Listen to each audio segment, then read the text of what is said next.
Kembali bersama kami, pemirsa. Hari ini Presiden ke-7 Republik Indonesia Joko Widodo menghadiri reuni Fakultas Kehutanan UGM. Reuni digelar di Fakultas Kehutanan Universitas Gadjah Mada.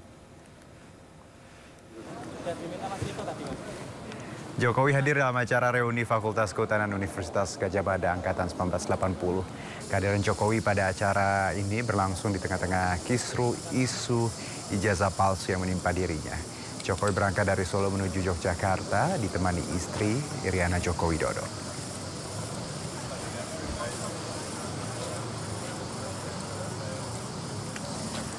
Sementara itu teman Jokowi mengaku senang dengan adanya reuni ini. Ia pun menyatakan mengenal Jokowi orang yang baik selama kuliah.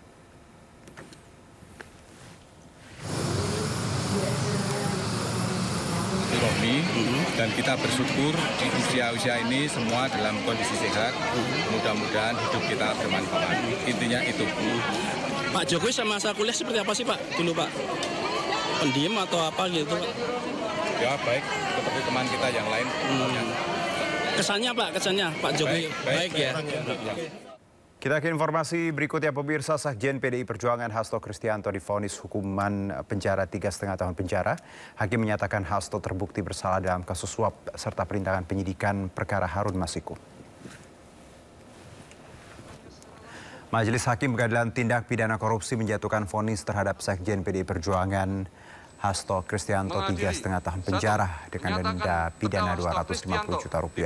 Hasto terbukti bersalah melakukan tindak pidana suap terhadap mantan Komisioner KPU Wahyu Setiawan. Sementara majelis hakim juga memutuskan jika Hasto tidak terbukti melakukan perintangan penyidikan KPK dalam perkara Harun Masiku. Putusan ini lebih ringan dari tuntutan jaksa sebelumnya yang menuntut Hasto dengan pidana 7 tahun penjara dan denda sebesar Rp600 juta. Lantaran Hasto disebut menghalangi penyidik KPK menangkap Harun Masiku yang buron sejak 2020 lalu. Atas putusan ini, saudara terdakwa mempunyai hak menjatuhkan pidana kepada terdakwa Hasto Kristianto dengan pidana penjara selama 3 tahun dan 6 bulan. Dengan pidana denda sebesar Rp250 juta, dengan ketentuan apabila denda tidak dibayar diganti dengan pidana kurungan selama 3 bulan. Mentakan masa penangkapan dan penahanan telah jadi terdakwa dikurangkan pidana yang dijatuhkan, melakukan terdakwa tetap ditahan, melakukan barang bukti. Meskipun proses persidangan kami junjung tinggi, lembaga peradilan tetap kami hormati, tetapi dengan adanya berbagai fakta yang masih disembunyikan tersebut, berupa aliran dana yang seharusnya adalah tahap pertama 750 juta, tapi kemudian dikatakan 400 juta, maka ini telah menyentuh aspek keadilan itu. Karena itulah tema dari pledoi kami adalah menggugat keadilan. Sehingga ini adalah realitas sebagaimana dialami oleh sahabat Tom Lembong. Bagaimana hukum telah menjadi alat kekuasaan. Karena sejak awal, bahkan beberapa hari yang lalu, saya sudah mengetahui informasi-informasi terkait angka 3,6 tahun sampai 4 tahun. Dengan putusan ini kepala saya tegak, karena kita terus akan melawan berbagai ketidakadilan itu. Kita akan menggugat keadilan agar cita-cita keadilan sosial bagi seluruh rakyat Indonesia betul-betul dapat terwujud. Jadi maju tak gentar, kita tidak boleh menyerah, dan saya akan gunakan setiap waktu, setiap detik sebagai karunia Tuhan di dalam memperjuangkan keadilan bersama dengan seluruh komponen masyarakat yang lain, karena kasus yang dikaitkan dengan saya, teman-teman pers, rakyat Indonesia boleh melihat putusan nomor 18 dan 28 tahun 2020, hal-hal terkait dengan dana 800 juta, 50 juta, 400 juta, semuanya sudah clear dan tidak ada kaitannya dengan saya, apalagi ada suatu motif. Buat apa? Keuntungan apa yang saya peroleh dengan memberikan suatu dana? Kejaksaan Agung terus memburu Riza Khalid dalam kasus korupsi tata kelola minyak mentah, dan saat ini keberadaan saudagar minyak itu terdeteksi di Malaysia.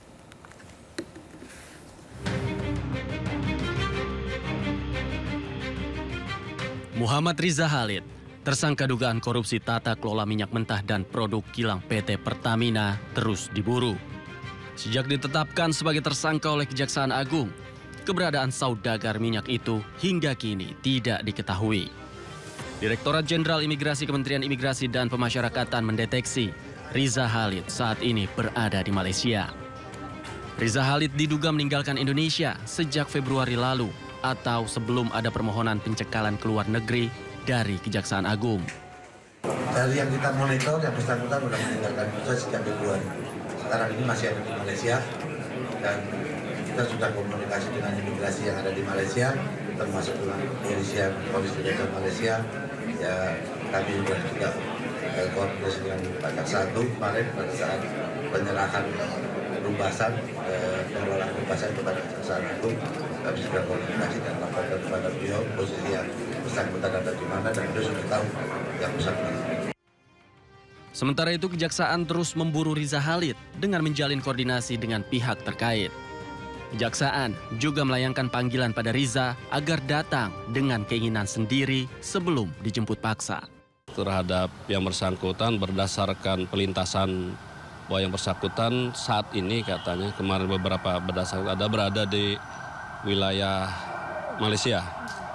Tapi prinsipnya itu merupakan masukan bagi kami dan nantinya kami akan berkoordinasi dengan pihak-pihak terkait dalam pelaksananya. Dan kami akan berfokus dulu melakukan pemanggilan terhadap yang bersangkutan sebagaimana diatur dalam kitab hukum acara.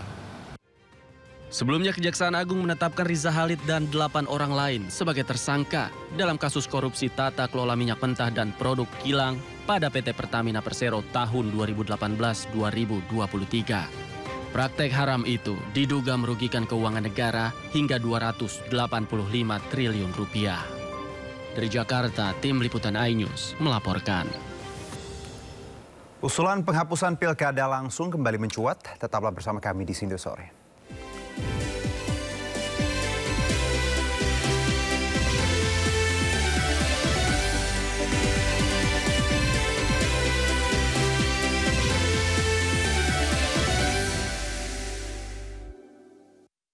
Jam 7 malam.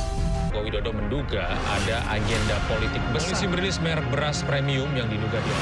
Rangkuman berita viral. Sekolah rakyat gratis. Sangka kasus dugaan korupsi tata kelola minyak mentah. Sopir truk di Subang, Jawa Barat melakukan aksi mogok kerja. Temukan semua informasinya di Top Issue setiap Sabtu dan Minggu di Sindo News TV. Tanggal 7 Juli 2025 sampai jam 23:09 diduga korban berada di rooftop. Ini pasti ada tindakan pembunuhan berencana, rapi ya, terorganisir lah. Yang lebih menjanggal lagi menurut saya, kenapa dia nggak ngetok-ketokan waktu itu? Betul. Inside Story Investigasi Minggu jam 7 malam Indo News TV. Rangkuman peristiwa di akhir pekan. Pemerintah terus mengungkap praktek ratusan warga rela anti pajak. Dengan pemberitaan dari banyak sisi. Presiden Prabowo Subianto juga untuk menyerap gabah kering panen petaninya. Faktanya juga bahwa beliau masih dalam pemulihan. Ini harus diperbaiki gitu ya. Sindo Files Weekend mulai 26 Juli, Sabtu dan Minggu pukul 6 sore di Sindo News TV.